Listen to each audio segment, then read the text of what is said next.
kasih Pak. Terima kasih Bapak Ibu semuanya. Iya, salam kudus, shalom, selamat pagi, salam sehat. Saudara-saudaraku semuanya, puji Tuhan. Salam jumpa kembali dalam pertemuan ibadah saat teduh di Jum pagi kita hari ini. Hari kedua memasuki bulan Juni tahun 2026 ya. Puji Tuhan Bapak Ibu Saudara, kita sudah sampai di pertengahan tahun nih. Ya, biarlah segala kebaikan Tuhan terus memenuhi, menyertai langkah kehidupan kita semua. Salam sehat buat kita semuanya. Amin.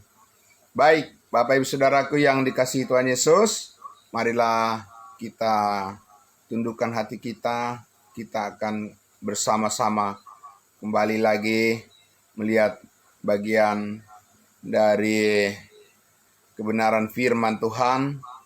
Kita berdoa. Bapa dalam surga, terima kasih kembali lagi Tuhan di pagi hari ini, di hari kedua bulan Juni tahun 2026 ini. Kami sangat bersyukur ya Tuhan, oleh sebab kami terus merenungkan penyertaan kasih dan kebaikan Tuhan, kemurahan hati-Mu yang terus memberkati kehidupan kami. Terima kasih Tuhan Yesus. Kami kembali lagi Tuhan menyambut semua pengertian-pengertian yang baru yang terus Tuhan karuniakan di dalam proses pembelajaran kami sebagai tubuh Kristus, supaya apa yang harus kami lakukan sebagaimana seharusnya dapat kami lakukan dengan pertolongan kasih Tuhan, pertolongan Roh Kudus yang memimpin hidup kami semua. Di dalam nama Tuhan Yesus kami berdoa. Amin. Amin. Puji Tuhan. Baik, Bapak Ibu Saudaraku yang dikasihi Tuhan Yesus. Ya, sekali lagi saya menyapa kita semua. Salam, selamat pagi, salam kudus buat kita semua. Ya, kemarin saudara-saudaraku kita sudah mendengarkan bagian yang masih merupakan kelanjutan dari tema bagaimana membedakan ya saudaraku, memahami perbedaan yang dinyatakan oleh Allah dalam rencananya. Jadi Bapak Ibu Saudara, Tuhan itu punya rencana dan kita sudah belajar dan mengerti dari firman Tuhan dari Alkitab. Alkitab ini Bapak Ibu Saudaraku merupakan sumber daripada pengetahuan yang benar tentang rencana Allah, di mana kita masih terus belajar membedakan sistem. Ya, jadi Bapak Ibu Saudaraku, kehidupan yang dianugerahkan oleh Tuhan kepada umatnya itu adalah sebuah sistem. Sistem kehidupan yang terikat dengan rencana Allah. Yang pertama adalah bagaimana kita sudah beberapa kali melihat dari Alkitab bahwa Tuhan itu mempunyai programnya yang berbeda kepada bangsa Israel dan kepada kita sebagai tubuh Kristus. Dan itu adalah merupakan sebuah sistem ya.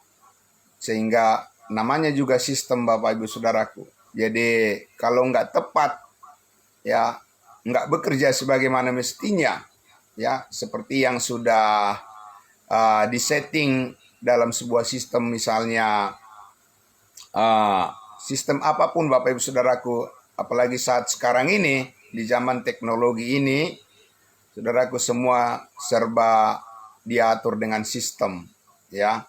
Bagaimana secara online ya, misalnya Bapak Ibu Saudaraku, kalau sudah ditentukan untuk mengakses bagaimana bisa menggunakan sebuah aplikasi, ya tidak bisa kalau tidak berdasarkan sistem yang sudah ditetapkan, maka tidak akan bisa dibuka, tidak akan bisa diakses, Bapak Ibu Saudara, ya tidak bisa diakses apa yang terdapat, apa data-data yang ingin diketahui dan bagaimana hasil yang ingin didapatkan dan sebagainya. Jadi sama seperti itu Bapak Ibu Saudaraku, bahwa Tuhan merancangkan sebuah sistem bagaimana umat pilihannya, ya, yaitu bangsa Israel, berhubungan, berelasi dengan Tuhan berdasarkan perjanjian Allah dengan nenek moyang mereka, yaitu Abraham, Ishak, dan Yakub. Dan juga hal yang berbeda terjadi kepada kita sebagai orang-orang yang disebut non-Yahudi, ya, orang-orang yang tidak bersunat dari bangsa-bangsa lain. Kepada kita juga dipastikan, ditetapkan oleh Tuhan adanya sebuah sistem bagaimana kita berhubungan, bagaimana kita berkomunikasi, dan bagaimana kita berelasi, dan bagaimana kita mengakses segala berkat Tuhan, yaitu berkat-berkat surgawi yang telah dikaruniakan kepada kita di dalam Yesus Kristus Tuhan kita. Jadi sekali lagi, ada sistem yang dibuat oleh Tuhan untuk mengatur semuanya. Amin. Jadi tidak bisa seperti yang dipikirkan oleh banyak orang, ya, yang penting sudah dikutip ayat dari Alkitab, ya sudah, berarti sudah otomatis itu bisa berlaku buat kita saat ini. Belum tentu Bapak Ibu Saudara, ya. Dan kemarin kita sudah lihat, saudaraku, dari Galatia pasal 2, bagaimana Rasul Paulus harus, ya, menghadap atau mengadakan sebuah persidangan dengan orang-orang yang dia sebut berulang-ulang, mereka yang terpandang, begitu ya, menunjuk kepada rasul-rasul Tuhan di Yerusalem, yang mana Bapak Ibu Saudara, Rasul Paulus ingin menegaskan bahwa tidak seperti pemahaman kebanyakan orang saat ini, bahwa katanya Injil yang diberitakan oleh Rasul Petrus itu sama persis dengan Injil yang diberitakan oleh Paulus, Rasul Paulus. Bapak Ibu Saudaraku, itu pernyataan yang tidak tepat, ya, tidak menurut sistem yang sudah ditetapkan oleh Tuhan. Karena apa, Bapak Ibu Saudara? Ya, kita sudah baca ceritanya di Galatia pasal 2. Sebentar kita akan lihat di Kisah Para Rasul, saudaraku, bahwa untuk apa Rasul Paulus harus pergi ke Yerusalem, bersidang, mengklarifikasi kepada para rasul di Yerusalem, ya, tentang Injil yang Rasul Paulus beritakan, mesti dijelasin lagi kepada mereka kalau memang sama. Ya benar Bapak Ibu, memang apa yang diberitakan Petrus, Yohanes, Yakobus, 12 rasul itu memang tentang Yesus Kristus. Iya, betul sekali. Ya, yang diberitakan Rasul Paulus juga tentang Yesus Kristus. Masalahnya adalah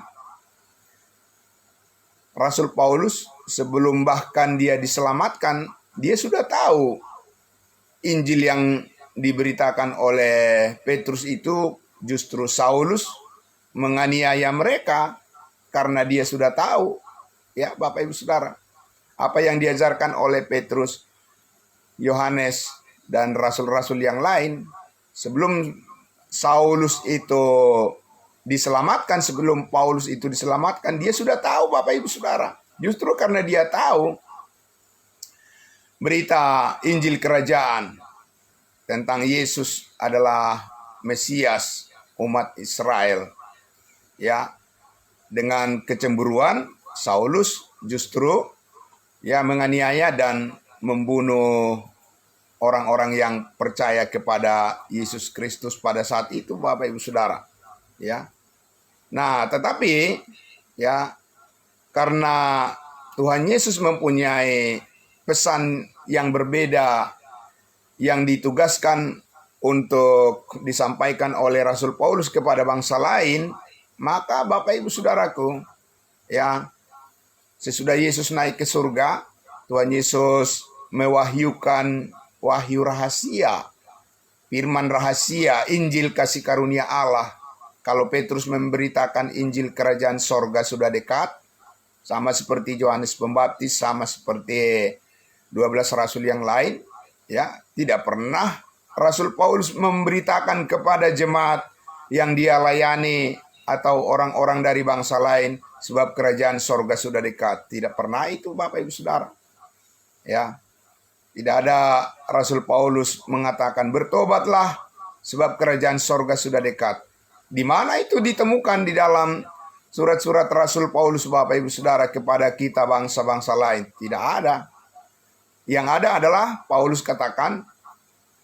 Rasul Paulus katakan di dalam 1 Korintus 15, ingatlah bahwa yang sangat penting telah kusampaikan kepadamu, yaitu bahwa Kristus telah mati, dikuburkan, dan bangkit untuk menghapuskan segala dosa kita. Amin, Bapak Ibu Saudara. Itu jadi, saudaraku, dan Rasul Paulus benar-benar menyampaikan sistem yang terkait dengan berita Injil kasih karunia Allah ini tidak sama dengan sistem Injil kerajaan sorga yang disampaikan oleh Tuhan Yesus kepada 12 muridnya dan diajarkan oleh Rasul Petrus kepada bangsa Yahudi. Sudah clear itu ya, Bapak Ibu Saudaraku? Sudah bisa dipahami dengan baik itu ya. Nah, saudaraku, karena itulah kemarin kita lihat di Galatia pasal 2, akhirnya di dalam persidangan di Yerusalem oleh Rasul Paulus dan 12 berhadapan dengan 12 rasul yang lainnya, rasul orang Yahudi, akhirnya mereka salaman, shake hand untuk mereka memahami, saling memahami, jadi mereka sudah ada MOU gitu ya, jadi ke nota kesepahaman, saudaraku di antara mereka sebagai rasul, bahwa Rasul Paulus itu diutus oleh Tuhan Yesus secara berbeda pesannya, berbeda pesannya karena apa? Bukan karena Tuhan Yesusnya berbeda, tidak, Bapak Ibu Saudara. Yesus yang sama, Tuhan yang sama, Tuhannya orang Israel, Tuhan kita juga, Bapak Ibu Saudara, sama. Tapi pesan sesuai dengan programnya Tuhan itu berbeda, saudara, tidak sama. Kalau Petrus itu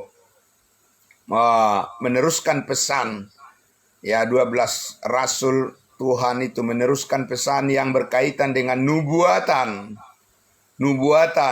perjanjian lama kepada umatnya Israel, meneruskan saja mereka. Tapi Rasul Paulus, Bapak Ibu Saudaraku, bukan meneruskan program nubuatan, Bapak Ibu Saudara, kepada bangsa lain. Rasul Paulus itu meneruskan program rahasia Allah tentang tubuh Kristus yang tidak pernah diungkapkan oleh Tuhan kepada bangsa Israel, kepada nabi-nabinya di perjanjian lama. Tentang apa, Bapak Ibu Saudaraku? Tentang rencana sistem kasih karunia yang Tuhan karuniakan saat ini melalui Rasul Paulus yang disampaikan kepada kita bangsa-bangsa lain. Itu adalah terkait dengan panggilan Tuhan untuk program sorga yang di atas, bukan untuk kerajaan sorga di bumi. Datanglah kerajaanmu di bumi. bukan untuk menggenapi hal itu, Paulus dipanggil oleh Tuhan Yesus untuk memberitakan Injil kasih karunia Allah, tetapi untuk menggenapi panggilan rahasia tentang rencana Allah memberkati semua orang tanpa perbedaan, tanpa bangsa Yahudi, tanpa orang-orang bersunat, tanpa hukum Taurat, dan semuanya hanya karena kasih karunia Allah, bukan karena usaha, bukan karena perbuatan, bukan karena sistem agama, dan bukan karena ritual-ritual, upacara-upacara yang bersifat rohani, yang bersifat keagamaan dan sebagainya. Tidak, ini murni adalah hanya melalui iman kepada kasih karunia Allah, yaitu pekerjaan Yesus Kristus yang sudah selesai, ya, yang sudah paripurna, ya, yang sudah finish di atas kayu salib.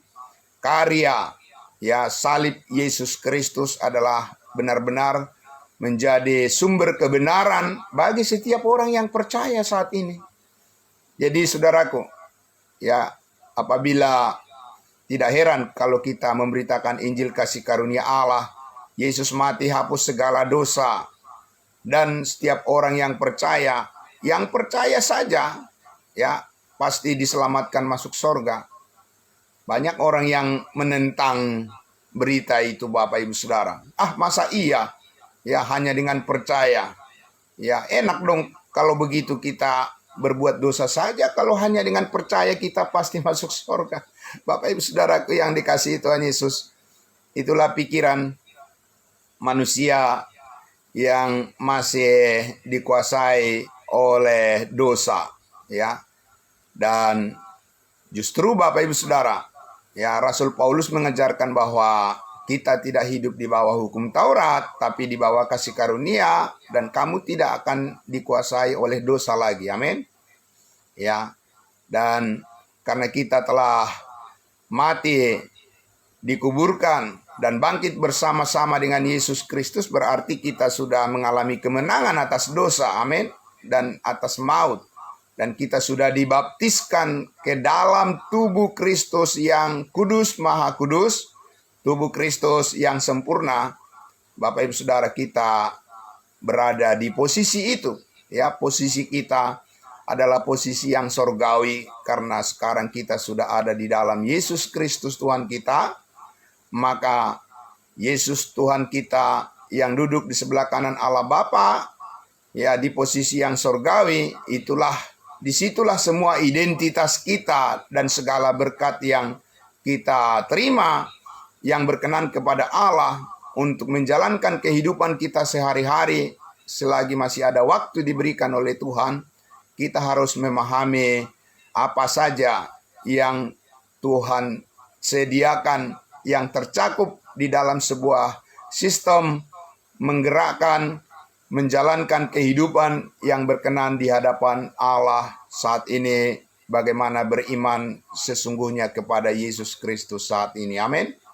Nah, Bapak Ibu Saudaraku yang dikasihi Tuhan Yesus, karena itu mari kita lihat di dalam Kisah Para Rasul 15. Ini adalah peristiwa yang diceritakan oleh Rasul Paulus kepada jemaat Galatia di Galatia pasal 2, berhubung karena jemaat Galatia itu, ya, mereka adalah orang-orang yang telah diselamatkan oleh kasih karunia Allah, jemaat kudusnya Tuhan, jemaat mula-mula, jemaat tubuh Kristus dari bangsa-bangsa lain. Tapi dalam proses pelayanan mereka selanjutnya, kehidupan mereka selanjutnya, mereka ingin kembali lagi kepada hukum Taurat, Bapak Ibu Saudara. Mereka ingin lagi menyelesaikan kehidupan mereka, tugas segala pekerjaan mereka dengan sistem yang lama, yaitu hukum Taurat, sistem perbuatan, pembenaran diri, ya, saudaraku. Dan itu sudah menyimpang dari sistem kasih karunia Allah yang sudah ditetapkan oleh Tuhan di dalam tubuh Kristus. Mari kita lihat, Bapak Ibu Saudara, bagaimana serunya, ya, perdebatan antara Rasul Paulus dengan orang-orang yang terpandang para rasul di Yerusalem. saudaraku yang dikasihi Tuhan Yesus, untuk apa? Mengklirkan kekeliruan orang-orang Yahudi pada saat itu tentang natur daripada pelayanan Rasul Paulus kepada bangsa lain tidak sama dengan pelayanan kepada mereka, Bapak Ibu Saudara. Ya, kita lihat di ayat 1 Kisah Para Rasul 15. Di situ ada judul perikopnya, Sidang di Yerusalem. Beberapa orang datang dari Judea ke Antiokhia dan mengajarkan kepada saudara-saudara di situ di Antiokhia. Antiokhia adalah wilayah bangsa lain. Dikatakan, mereka mengatakan, jikalau kamu tidak disunat menurut adat istiadat yang diwariskan oleh Musa kamu tidak dapat diselamatkan. Itulah problem besarnya, Bapak Ibu Saudaraku. Problem besar bagi siapa? Saudaraku yang dikasihi Tuhan Yesus, bukan bagi orang-orang Israel, bagi orang-orang dari bangsa lain. Ya, yaitu orang-orang percaya yang di Antiokhia, yang di Galatia, yang di Korintus, yang di Roma, dan seterusnya, Bapak Ibu Saudaraku. Problemnya apa, Bapak Ibu Saudara? Ini sangat menarik dicermati ya, saudaraku yang dikasihi Tuhan Yesus. Sangat menarik dicermati. Ya, Bapak Ibu Saudara harus perhatikan baik-baik. Ya, dengarkan dengan baik, Bapak Ibu Saudaraku. Ini satu hal yang sangat strategis dalam memahami kebenaran yang ditujukan kepada bangsa Israel, dan kebenaran yang berbeda ditujukan ya kepada kita bangsa lain sebagai tubuh Kristus. Perbedaannya di mana, Bapak Ibu Saudara? Jadi orang-orang Yahudi ini orang-orang percaya, Bapak Ibu Saudara, Farisi, ahli Taurat yang sudah diselamatkan. Mereka percaya kepada Injil Kerajaan melalui pelayanan 12 Rasul Tuhan, Petrus, Yohanes, Yakobus, dan seterusnya. Mereka itu pergi ke Antiokhia, ke daerah bangsa-bangsa lain, ya, di mana di sana sudah terdapat jemaat, ya, jemaat dari bangsa-bangsa lain yang dipimpin oleh Rasul Paulus, dan mereka mengajarkan kepada mereka, kalau kamu tidak disunat menurut adat istiadat yang diwariskan kepada Musa, kamu tidak bisa selamat, kamu tidak bisa masuk sorga. Nah, itulah ajaran yang mereka sampaikan, Bapak Ibu Saudaraku. Nah, kita bertanya, Bapak Ibu Saudara, ya, berarti di sini para pengajar-pengajar itu, guru-guru Alkitab, katakan begitu, orang-orang Yahudi itu mempunyai keyakinan apa? Bahwa setiap orang yang ingin diselamatkan ke dalam kerajaan Allah, kerajaan sorga, haruslah menjalani prosesi ritual secara jasmani, yaitu harus bersunat secara jasmani. Itu benar atau tidak, Bapak Ibu Saudara? Benar atau tidak bahwa ya, seseorang kalau tidak disunat secara jasmani itu tidak akan diselamatkan? Benar atau tidak, Bapak Ibu Saudara, pernyataan itu? Itu benar, Bapak Ibu Saudara. Kan sudah kita belajar kan bahwa di Kejadian pasal 17 dikatakan bahwa Tuhan berjanji kepada Abraham, di dalam dagingmu lah tanda kepemilikan itu kusahkan, dan kamu harus bersunat, keturunanmu lah, setiap laki-laki itu harus menjalani prosesi sunat, perjanjian yang kekal antara Allah dengan umat Israel, bukan dengan kita, Bapak Ibu Saudara. Jadi itu benar. Ya, tapi menjadi tidak tepat kalau itu juga diajarkan kepada bangsa-bangsa lain. Masalahnya di situ, Bapak Ibu Saudara. Paham ya, saudaraku ya? Jadi supaya saudaraku, biar kita dapat manfaat yang lebih banyaklah dari proses di mana kita belajar firman Tuhan ini, supaya tidak ada lagi kesalahan-kesalahan pemahaman di dalam persekutuan kita. Ya, di dalam gereja tubuh Kristus. Jadi itu tidak salah Bapak Ibu Saudara. Benar itu, memang bukan hanya sunat Bapak Ibu Saudaraku. Ya, hukum Taurat itu ya ada baptisan di sana, ya. Hukum Taurat itu ada berbagai macam larangan, makanan yang halal, yang haram, ya, berkiblat ke arah tertentu kalau berdoa ke Yerusalem, ya, mempersembahkan kurban-kurban. Ya, itu benar Bapak Ibu Saudaraku. Benar bagi siapa? Bukan benar bagi saudara dan saya. Ya, itu benar bagi orang Yahudi, bagi orang Israel, karena itulah yang Tuhan buat sebagai sistem, ya, kebenaran buat mereka. Ya, mereka bukan kita, kita bukan mereka. Nah, ini membedakan, ini yang penting Bapak Ibu Saudara. Jadi tidak asal, yang penting sudah diambil firman dari Alkitab, itu sudah pastilah firman Tuhan yang ditujukan pada kita untuk kita taati. Siapa bilang begitu Bapak Ibu Saudara? Itu keliru itu. Itu namanya secara sembarangan, serampangan belajar Alkitab kalau seperti itu Bapak Ibu Saudara. Dan itu yang menyebabkan banyak kesesatan terjadi bahkan di kalangan kekristenan saat ini. Karena apa? Ya, saudaraku, kita lihat ada gereja yang melarang makanan tertentu, ada makanan yang haram. Itu dari mana Bapak Ibu Saudaraku mereka ambil doktrinnya? Ya, ya mungkin orang ada yang bilang, ya kan masing-masing menurut pengertian dan menurut panggilan pemahaman gereja masing-masing. Ini bukan soal pemahaman gereja Bapak Ibu Saudara. Ini soal kebenaran Alkitab. Ya, bukan gerejamu dan gerejaku yang menjadi dasar bagi Tuhan nanti di penghakiman untuk setiap orang. Tidak, Bapak Ibu Saudara. Ya, belum tentu ada nama gerejamu dan gerejaku di dalam Alkitab itu. Tapi Alkitab itu akan ada selama-lamanya, firman Tuhan tidak akan berubah. Ya, tidak akan pernah bisa dimusnahkan, tidak akan pernah dibuang. Karena apa? Karena di dalam Alkitab itu firman Tuhan itulah Allah menyatakan semua kebenarannya, ya, yang akan menjadi pertanggungjawaban daripada semua manusia, baik itu yang mempercayai ataupun yang menolak firman Tuhan, ya tidak akan bisa lepas dari pertanggungjawaban di hari penghakiman yang akan datang. Ya, entah manusia mau meresponi atau manusia cuek atau manusia mengabaikan, ya tidak peduli dengan firman Tuhan, tidak bisa lari satu orang pun Bapak Ibu Saudaraku.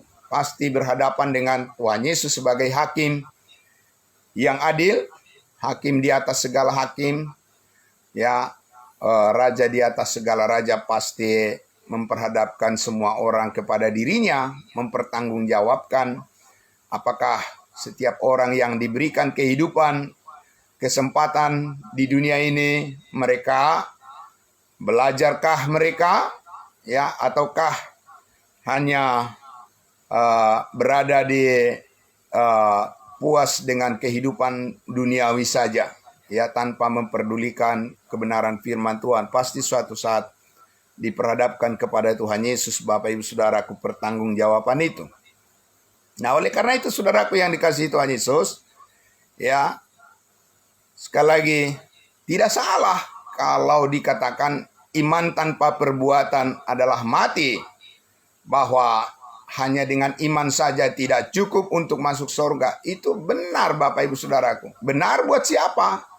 Benar buat orang-orang Yahudi, orang-orang Israel. Program kerajaan surga bagi bangsa Israel, memang mereka harus hidup di bawah hukum Taurat. Mereka harus hidup dengan keagamaan, tuntutan ritual-ritual, upacara-upacara keagamaan itu menjadi ciri khas atau tanda-tanda lahiriah secara perbuatan yang bisa dilihat oleh mata manusia, pandangan manusia sebagai kebenaran. Kebenaran mereka bukan kebenaran kita Bapak Ibu Saudara. Sementara kebenaran kita sebagai bangsa-bangsa lain, orang yang diselamatkan sebagai tubuh Kristus yang percaya kepada Tuhan Yesus saat ini, kebenaran kita adalah kebenaran salib Kristus. Amin. Bukan kebenaran perbuatan kita, Bapak Ibu Saudara. Memang perbuatan baik siapa yang sudah menjadi contoh yang sempurna di dunia ini? Ya, kasih tahu sama saya, Bapak Ibu Saudara. Pemimpin mana, pemimpin rohani mana, pengkhotbah yang mana, siapa orangnya yang sudah bisa dikatakan menjadi tolok ukur sempurna di dalam perbuatan baik? Tidak ada, Bapak Ibu Saudara. Hanya Yesus yang mempunyai tolok ukur yang sempurna, ya, menjadi patokan kita yang sempurna dan tiada salah. Hanya bercermin kepada perbuatan Yesus di atas kayu salib yang sudah berkorban sampai bukan hanya darahnya tercurah, tapi nyawanya juga dikorbankan untuk menggantikan kita menerima hukuman itu, menghapuskan segala dosa dan kesalahan kita, sehingga sempurnalah perbuatan baik itu pada puncaknya. Ya, Yesus mengatakan sudah selesai. Amin. Jadi kebenaran kita ada di sana, Bapak Ibu Saudara. Kebenaran kita adalah kebenaran Allah di dalam Yesus Kristus atas pengorbanannya di atas kayu salib. Amin. Bukan kebenaran perbuatan baik saudara sehari-hari. Itu Bapak Ibu Saudaraku. Ya, mungkin orang lain yang tidak percaya pada Yesus, barangkali mereka akan terlihat lebih taat dalam soal perbuatan-perbuatan daripada orang Kristen. Jadi, bagaimana Bapak Ibu Saudara? Apa kita masih berpatokan pada perbuatan baik manusia sebagai standar patokan, sebagai ukuran bagi saudara untuk melihat iman kepada Yesus Kristus? Tidak, Bapak Ibu Saudara. Ya, apalagi seperti yang dikatakan oleh orang-orang Yahudi yang percaya di dalam Kisah Para Rasul 15 ini, saudara. Kamu tidak bisa selamat kalau tanpa perbuatan-perbuatan baik. Ya, Bapak Ibu Saudara. Itu benar, tapi bukan buat kami. Itu buat bangsa Israel. Benar sekali memang, saudara. Tapi kami bukan Israel. Kami adalah tubuh Kristus. Kami adalah orang-orang percaya tanpa perbedaan suku, bangsa, warna kulit, bahasa, dan sebagainya. Tapi kita adalah orang-orang yang telah diampuni dari segala dosa kita. Ya, yang tidak ditentukan oleh Allah kebenaran kita berdasarkan apa yang kita perbuat seperti bangsa Israel. Tapi kebenaran kita adalah berdasarkan kesempurnaan perbuatan baik yang telah dilakukan oleh Yesus Kristus di atas kayu salib. Amin. Jadi itu Bapak Ibu Saudaraku, di situ pesan yang disampaikan oleh Rasul Paulus kepada bangsa lain secara berbeda dan tidak hidup di bawah hukum Taurat. Bukan karena sunat, bukan karena segala kurban-kurban ritual, segala penampilan lahiriah, peribadahan yang husuk dan sebagainya. Ya, bukan karena ya orang Kristen rajin pergi ke gereja makanya dia masuk surga, bukan karena orang Kristen rajin memberikan persepuluhan makanya dia masuk surga, bukan karena orang Kristen rajin berdoa, berpuasa maka dia masuk surga. Bapak Ibu Saudara, ya, kita masuk surga hanya karena melalui iman kepada kasih karunia Allah Yesus Kristus yang sudah mati berkorban mengampuni segala dosa kita sekali untuk selama-lamanya. Amin. Itulah kasih karunia, itulah anugerah.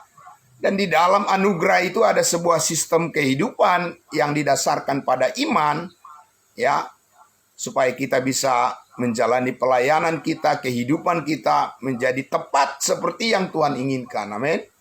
Bapak Ibu Saudara. Jadi bukan kita lagi. Rasul Paulus mengatakan, adapun hidupku ini bukan aku lagi, melainkan Kristus yang hidup di dalam aku. Amin. Jadi keakuan kita itu yang lama itu sudah disalibkan oleh Yesus Kristus di dalam tubuhnya.